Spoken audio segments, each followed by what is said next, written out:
Nowadays, there is an increasing interest to know history, whether secular or ecclesiastical. The Syro-Malabar Church has a long history starting from the very inception of Christianity due to the Apostle Thomas, who is today rightly hailed as the Apostle of India. As many expressed the wish to get a compact history of our church, better if possible as glimpses, the Syro-Malabar history is arranged in about 50 units, which we see one after another. Now we start with the first theme, the missionary journey of St. Thomas in North India. According to the recent studies, St. Thomas made 2 missionary journeys in India. First in North India, which was in the 1st century AD, part of the Parthian Empire ruled by King Gondophares. And the second journey in South India, including Kerala. First, we see the first missionary journey of Apostle Thomas in India, which is in North India, in the period between 42 and 48 AD.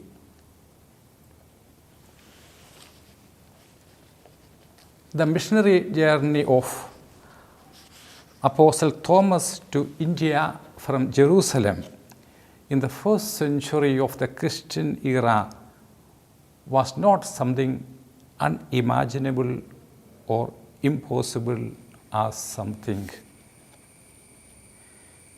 He reached India either by land route or sea route.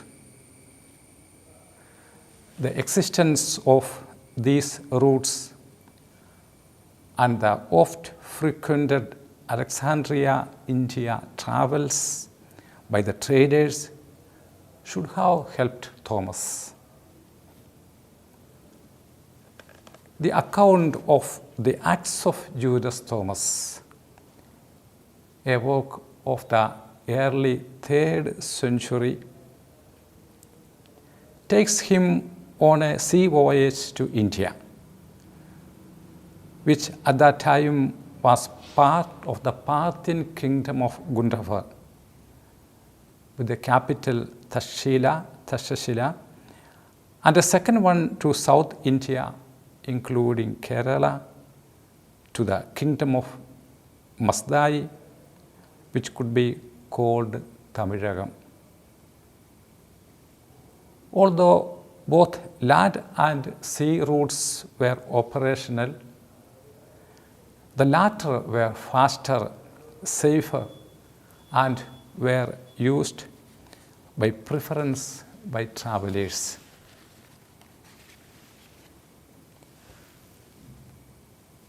In the first part of the Acts of Thomas, we read that Thomas starts his journey from Jerusalem.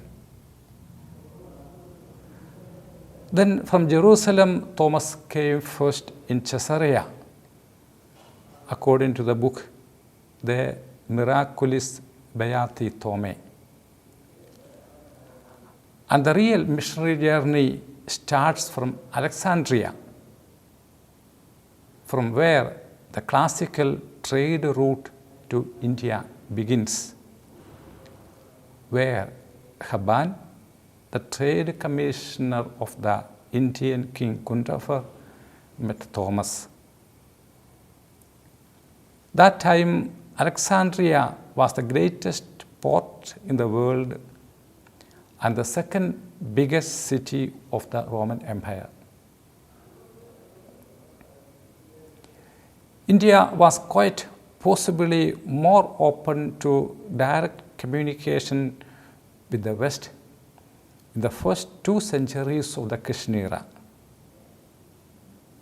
E.H. Warmington describes the time as an age of new discoveries and enterprises. Roman peace, known as Pax Romana, and prosperity encouraged traders to turn east both by sea and by land. By sea through Greek and Arab middlemen, and by land through Jewish, Syrian and Armenian traders. The main channel for trade was the sea because of the Roman-Persian wars along the land routes. According to the Acts of Thomas, Haban and Thomas landed in Anthropolis or Broch or Baruch in Gujarat, the royal city, who was searching a man to build a palace. Thomas, introduced as a carpenter, received from him money for the erection of the palace, but spent it on the poor. The king remonstrated, but miraculous events convinced him that Thomas, by spending the money on the poor, had built him a palace in heaven. The wonderful deeds and the amazing words of Thomas induced the King Gundafa and his brother Gad to become Christians. Originally, ships from Alexandria, Egypt, went as far as Eden, and there exchanged their cargo for goods from India.